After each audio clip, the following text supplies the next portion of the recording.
आज हम चर्चा कर रहे हैं कि कुंडली मिलान करते समय किन बातों का विशेष ख्याल रखना चाहिए, कुंडली मिलान में कौन सी चीज़ें ज़रूरी होती हैं।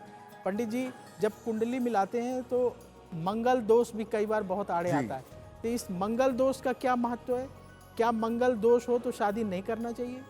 देखिए, मंगल दोष भी कुंडली मिलाने में देखा जाता है।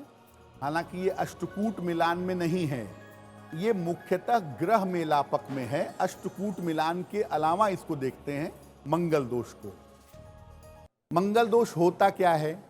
कुंडली में मंगल कुछ विशेष स्थानों पर अगर बैठ जाए तो कुंडली में मंगल दोष पैदा होता है। कुंडली में मंगल अगर पहले, चौथे, सातवें, आठवें या 12वें स्थान में हो तो मंगल का दोष पैदा हो जाता है। अगर एक की कुंडली में, लड़के लड़की में से एक की कुंडली में मंगल दोष हो तो दूसरी कुंडली में उसका निवारण जरूर होना चाहिए। लड़का मांगलिक है, लड़की मांगलिक नहीं है और आपने बिना सोचे समझे शादी करा दी तो इसके परिणाम इतने बुरे हो सकते हैं कि दोनों में तालमेल बहुत ज़्यादा खराब हो जाए, स्वास्थ्य पर संकट पैदा हो जाए, पुलिस कचहरी मुकदमेबाजी की नौबत आ जाए। इस तरह की संभावनाएं भी कुंडली में बन जाती हैं अगर मंगल दोष की प्रॉब्लम है। तो क्या करना चाहिए अगर मंगल दोष की समस्या है? कैसे विचार करेंगे? मंगल दोष की शांति करवाइए। अगर एक की कुंडली में मंगल दोष है और दूसरे में नहीं है तो जिसकी कुंडली में मंगल दोष है वो मंगल की शांति करवाए। और मंगल की शांति सबसे सही होती है उज्जैन के मंगलनाथ मंदिर में, वहां जाकर के मंगल की शांति करवाइए या नियमित रूप से हनुमान जी की पूजा करिए, मंगलवार का उपवास रखिए और मंगलवार को ही सुंदर कांड का पाठ करिए। अगर आप ऐसा करें तो मंगल दोष का प्रभाव बहुत हद तक मैनेज हो जाएगा और इसका दुष्प्रभाव पति पत्नी के आपसी संबंधों पर नहीं पड़ेगा।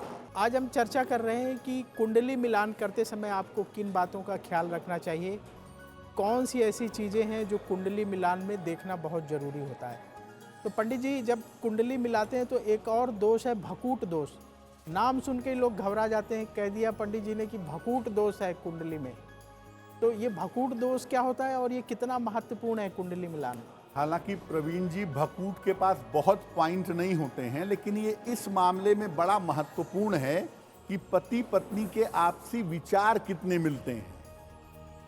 भकूट जो है ये राशियों का आपसी संबंध बताता है कि पति पत्नी की राशियों के आपस में संबंध कैसे हैं और लड़के और लड़की का स्वभाव आपस में मिल रहा है या नहीं मिल रहा है। अगर कुंडली में भकूट दोष हो तो लड़के लड़की के विचार नहीं मिलेंगे, बातें नहीं मिलेंगी, काफी समस्याएं पैदा होंगी।